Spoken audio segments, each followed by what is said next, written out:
अखण्डमण्डलाकारं व्याप्तं येन चराचरं तत्पदं दर्शितं येन तस्मै श्रीगुरवे नमः। अज्ञानतिमिरान्धस्य ज्ञानाञ्जनशलाकया चक्षुरुन्मीलितं येन तस्मै श्रीगुरवे नमः। हे कृष्ण करुणा सिंधु दीनबंधो जगत्पते गोपेश गोपिका कांत राधा कांत नमोस्तुते। ओम श्री गुरुवे नमो नमः। श्री जय गुरुदेवाय नमो नमः। श्री राधा कृष्णाय नमो नमः। सुधी जनों, विद्वान एवं विदुषी नर नारियों, विगत दिवस की भांति आज भी मैं गीता के अध्याय 5 की चर्चा आपसे करने जा रहा हूँ।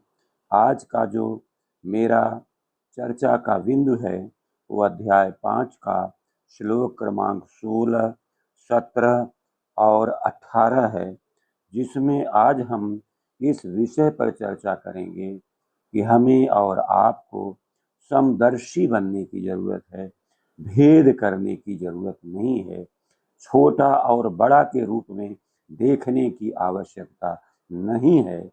ये मैं नहीं, ये भगवान श्री कृष्ण अपने श्रीमुख से कह रहे हैं और गीता के द्वारा इसकी पुष्टि की जाएगी। और आज मैं आपसे इसी बिंदु पर चर्चा करूंगा। विद्वान में, चांडाल में, गाय में, हाथी में, कुत्ते में, सूअर में, ब्राह्मण में एक ही आत्मा देखो और समदर्शी बनो। यह मैसेज है श्लोक क्रमांक 16, 17 और 18 का। मैं और वह अलग हैं, ये सोच ही दुख का मूल कारण है। गीता के अध्याय 5 श्लोक 16, 17, 18 में कृष्ण कहते हैं कि ज्ञान के सूर्योदय के साथ ही दुख का समूल नाश हो जाता है, क्योंकि मैं और वह अलग हैं। इसका भेद समाप्त हो जाता है। मैं और वह अलग हैं, इसका भेद समाप्त हो जाता है। और जब यह भेद समाप्त हो जाता है, ज्ञान का सूर्योदय हो जाता है, तो समस्त दुखों का समूल नाश हो जाता है। पंडित, चांडाल, गाय, हाथी, कुत्ते, बिल्ली, सब में एक ही आत्मा का निवास होता है। कैसे? 7-8 मिनट्स में इस बात को समझिए। सर्वप्रथम अध्याय 5 के श्लोक क्रमांक 16 का आप श्रवण कीजिए। श्लोक इस प्रकार से है। ज्ञानेन तु तद्ज्ञानम ज्ञानेन तु तद्ज्ञानम येषां नाशितमात्मनः तेषाम् आदित्यवत् ज्ञानम प्रकाशयति तत्परम। जिनका वह अज्ञान परमात्मा के तत्व ज्ञान द्वारा नष्ट कर दिया गया है, उनका वह ज्ञान सूर्य के सदृश उस सच्चिदानंद घन परमात्मा को प्रकाशित कर देता है। In the case, however, of those whose said ignorance has been destroyed by true knowledge of God, that wisdom, shining like the sun, reveals the Supreme.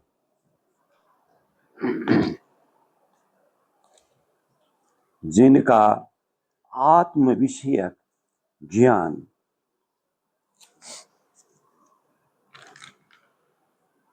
से अज्ञान नष्ट हो गया है, उनका ज्ञान रूपी सूर्य की तरह उस परम को प्रकाशित करता है। जिनका आत्म विषयक अज्ञान ज्ञान से नष्ट हो गया है, उनका ज्ञान रूपी सूर्य की तरह उस परम को प्रकाशित करता है। इसे इस तरह से समझिए, कमरे में अंधेरा छाया हुआ है और आपने स्विच दबाया, प्रकाश हो गया। प्रकाश में अंधकार नहीं रह सकता, लेकिन प्रकाश ने अंधकार से कोई झगड़ा विवाद नहीं किया, बस प्रकाश आ गया, प्रकाश की उपस्थिति हुई, अंधकार गायब। ठीक वैसे ही मैं शरीर हूं, आई एम बॉडी, यह अज्ञान तत्काल समाप्त हो जाता है जैसे ही इस बात का ज्ञान हो जाता है कि मैं आत्मा हूं, आई एम सोल। जैसे इस बात का ज्ञान होता है तत्काल मैं शरीर हूं, इस बात का नाश हो जाता है, इस अज्ञान का नाश हो जाता है।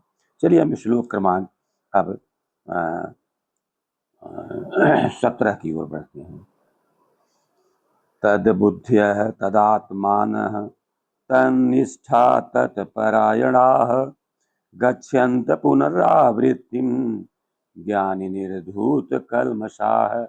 जिनका मन तद्रूप हो रहा है, जिनकी बुद्धि तद्रूप हो रही है और सच्चिदानंद घन परमात्मा में ही जिनकी निरंतर एक ही भाव से स्थिति है, ऐसे तत्परायण पुरुष ज्ञान के द्वारा पाप रहित होकर अपुनरावृत्ति को अर्थात परम गति को प्राप्त होते हैं। Those whose mind and intellect are wholly merged in him, he means God, merged in him, who remain constantly established in identity with him and have finally become one with him, he means God, their sins being wiped out by wisdom, reach the supreme goal whence there is no return. There is no return. They won't come in this world again. इसका भावार्थ आप समझिए कि जिनकी बुद्धि उस परम में लगी है, जो उसी के स्वरूप हैं, उसी में निष्ठा वाले, उसी के परायण हैं, ज्ञान से पाप धुले हुए वे फिर जन्म और मृत्यु के चक्र में नहीं पड़ते। इसमें जो शब्द हैं, उसको श्लोक में जो शब्द आए हैं उसको मैं, उनके जो प्रमुख शब्द हैं उनको मैं तोड़ के पढ़ रहा हूँ उसके अर्थ के साथ, तो श्लोक ज़्यादा स्पष्ट होगा, इसका भाव ज़्यादा क्लियर होगा। तद बुद्धि यानी सोच वही, तद आत्मा मानो वही, तद निष्ठा टिको वही, तत्परायण लक्ष्य वही। यानी 4 स्टेप फार्मूला, 4 चरण के सूत्र गीता बता रही है आपको। क्या क्या बता रही है? तद बुद्धि, तद आत्मा, तद निष्ठा, तत्परायण। तद बुद्धि यानी सोच वही, तद आत्मा यानी मानो वही, तद निष्ठा यानी टिको वही, और तत्परायण यानी लक्ष्य वही। यानी सोचो, मानो, टिको और जाओ। कबीर दास जी ने साम्य भाव का दोहा प्रस्तुत किया है। जब मैं था तब हरि नहीं, अब हरि है मैं नाही, प्रेम गली अति साकरी, जामे दोन समान।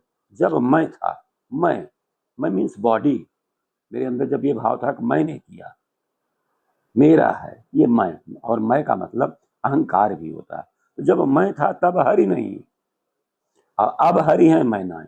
जैसे ही हरि की उपस्थिति होती है, मैं नहीं रह जाता, यानी बॉडी का भाव नहीं रह जाता, आत्मा का भाव हो जाता। यही बात तो गीता भी कह रही है कि उसकी उपस्थिति हुई, अज्ञान गायब, प्रकाश की उपस्थिति हुई, स्विच ऑन हुआ, अंधकार गायब। ठीक उसी तरह से जब मैं था तब हरि नहीं, अब हरि है मैं नाय, प्रेम गली अति साकरी, जामे दोन समाय। तात्पर्य यह है कि मैं और हरि या अज्ञान और ज्ञान दोनों एक साथ नहीं रह सकते। यही तदात्म भाव है। इसी को कहते हैं तदात्म भाव।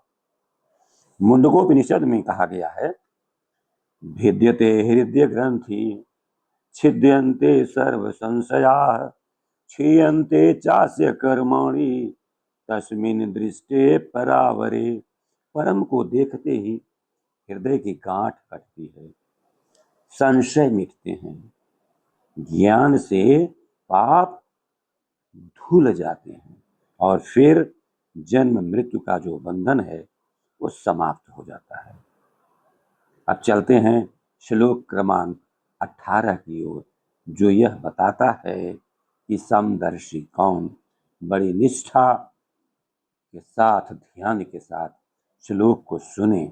बहुत ही सार बात कही गई है, जो हमारे लिए, आपके लिए, समाज की एकता के लिए, सबको जोड़े रखने के लिए नितांत आवश्यक है। यह जीवन का एक ऐसा अंग है जो अलग किए जाने योग्य नहीं है, इसे जीवन में उतारना है। विद्या विनय संपन्ने ब्राह्मणे गविहस्तिनि शुनि चैव स्वपाके च पंडिताः समदर्शिनः। वे ज्ञानी जन विद्या और विनय युक्त ब्राह्मण में, चाहे जैसा ब्राह्मण नहीं, ऐसा ब्राह्मण जो विद्या और विनय युक्त है। तो वे ज्ञानी जन विद्या और विनय युक्त ब्राह्मण में तथा गाय में, हाथी में, कुत्ते में और चांडाल में भी समदर्शी होते हैं। अर्थात जैसे कुत्ते को देखते हैं वैसे ब्राह्मण को देखते हैं, वैसे गाय को देखते हैं, वैसे हाथी को देखते हैं, वैसे चांडाल को देखते हैं। ये नहीं कि आपका कोई अधिकारी आया तो आप बिल्कुल झुक गए, और कोई स्वीपर जा रहा है या कोई नौकर जा रहा है या आपका चपरासी जा रहा है तो आप टाइट हो गए, ऐसा नहीं। समदृष्टि की आवश्यकता है, सभी के साथ समान व्यवहार की जरूरत है। ये नहीं कि ब्राह्मण को देखे तो झुक गए, चांडाल आया तो उसको ओवरलुक किए, ऐसा गीता नहीं कहती। और इसी के द्वारा गीता जोड़ती है। और हमने गीता में पर चर्चा प्रारंभ करने के पूर्व ही बताया था कि गीता किस तरह से पूरे समाज को एक सूत्र में बांधती है, एक सूत्र में बांधती है, और इस लोक के लिए और परलोक के लिए, दोनों के लिए एक ऐसा ग्रंथ है जो दोनों के काम का है। ये लौकिक पारलौकिक दोनों काम का है। और मैंने ये भी चर्चा किया था कि गीता किसी एक धर्म का ग्रंथ नहीं है, किसी एक देश का ग्रंथ नहीं है, यह विश्व के ब्रह्मांड के हर इंसान का ग्रंथ है और सबको पढ़ने योग्य है और सबको पढ़ना चाहिए। और इसी कारण गीता को अन्य धार्मिक ग्रंथों की तुलना में प्राय हमने देखा है कि सर्वत्र अधिक सम्मान मिलता है, अधिक सम्मान से देखा जाता है, क्योंकि यह जीवन का मंत्र है। तो इसको आप बड़े अच्छे से समझिए। The wise look with equanimity on all, whether it be a Brahman endowed with learning and humility, a cow, an elephant, a dog, and a chandal too. In the eyes of Jnanijan, in the eyes of those who know, dog, Brahman, chandal, cow, all are equal, because these Jnanijan, these persons, these learned people, they don't look the body, they look the soul. They regard all of them as soul. इसको सरल भाषा में समझिए।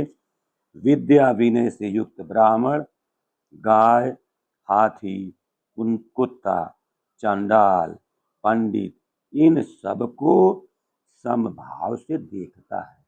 क्यों देखता है? क्योंकि वह शरीर को नहीं देखता, आत्मा देखता है। बॉडी तो ड्रेस है, आत्मा पर्सन। अगर ड्रेस और पर्सन में चयन करना है तो पर्सन का चयन किया जाता है। ड्रेस का नहीं। बॉडी जो है ये पर्सन का ड्रेस है। इसी तरह से जो सोल है उसका ड्रेस बॉडी है।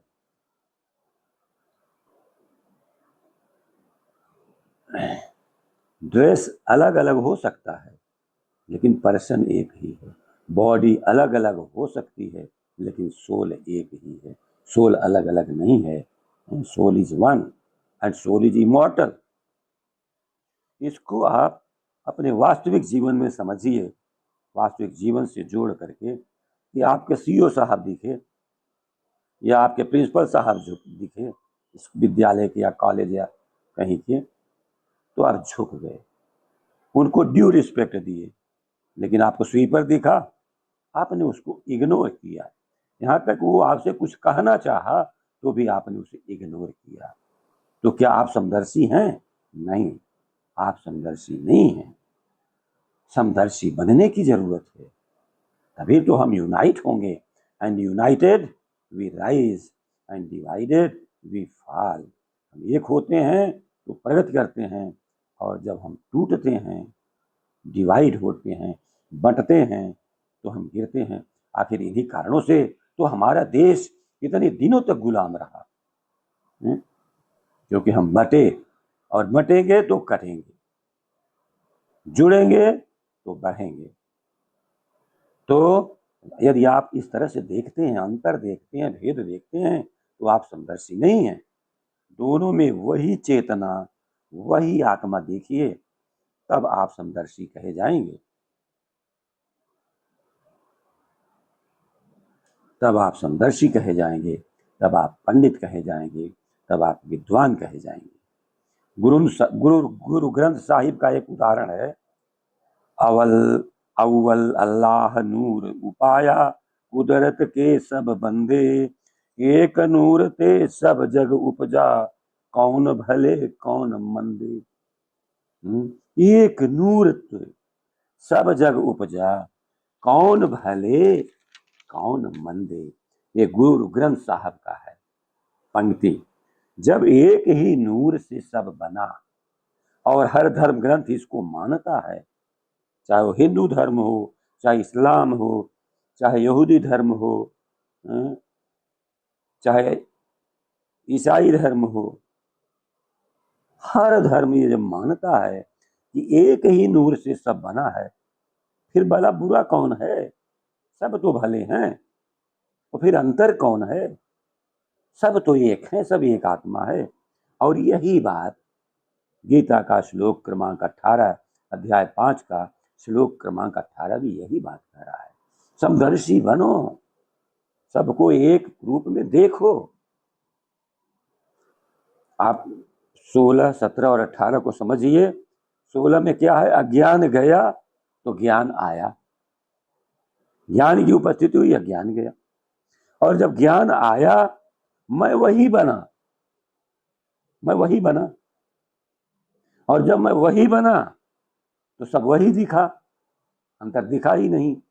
ये 5 अध्याय का 16, 17, 18 का मेन बात है कि 16 में क्या है? अज्ञान गया ज्ञान आया, ये 16 में हो गया। 17 में क्या है? ज्ञान आया और मैं वही बना। और 18 में क्या है? मैं वही बना और सब वही दिखे। देखिए सीधी सी बात, कितनी स्पष्ट बात है। इसको आप प्रैक्टिस में लाइए, अभ्यास में लाइए। बाहर जाइए, किसी से नफरत का भाव आ रहा है तो रुक जाइए, बोलिए शरीर अलग अलग है लेकिन आत्मा वही है। ऐसा सोचिए, देखिए इस रूप में 3-4 बार ऐसा करिए, देखिए, ऐसा सोचिए। धीरे धीरे आपके समदर्शी बनने की शुरुआत हो जाएगी, बशर्ते कि आप इसकी प्रैक्टिस करें। कमेंट करिए कि आज का वीडियो आपको कैसा लगा, और ये भी कमेंट करिए कि आज आपने किस में आत्मा देखी। नहीं देखी तो देखिए, बॉडी नहीं आत्मा देखिए, ताकि समदृष्टि पैदा हो। किस में आपने आत्मा देखी? चंडाल में देखी, ब्राह्मण में देखी, कुत्ते में देखी, विद्वान में देखी, गाय में देखी, या हाथी में देखी, जिसमें भी देखी। इन जीव जंतुओं के अलावा भी जिसमें आपने देखा, आप उसको कमेंट में लिखिए। अगला जो मैं श्लोक लूंगा वो गीता के अध्याय 5 का 19, 20 और 21 लूंगा, जिसमें समता में ब्रह्म कैसे दिखे इस बात पर चर्चा करूंगा। और यदि आपको वीडियो अच्छा लगे और यदि आप इस चर्चा से जुड़ना चाहते हैं और यदि आपने अभी तक सब्सक्राइब नहीं किया है तो वीडियो को प्लीज सब्सक्राइब कर लें, ताकि समता में ब्रह्म कैसे दिखे इस बात को आप समझ सकें। अच्छा लगे तो लाइक करिए, शेयर करिए, सब्सक्राइब करिए। ओम शांति। श्री जय गुरुदेवाय नमो नमः। श्री राधा कृष्णाय नमो नमः। ओम शांति। श्री राधे कृष्णा। जय श्री राधे कृष्णा। सभी को श्री राधे कृष्णा।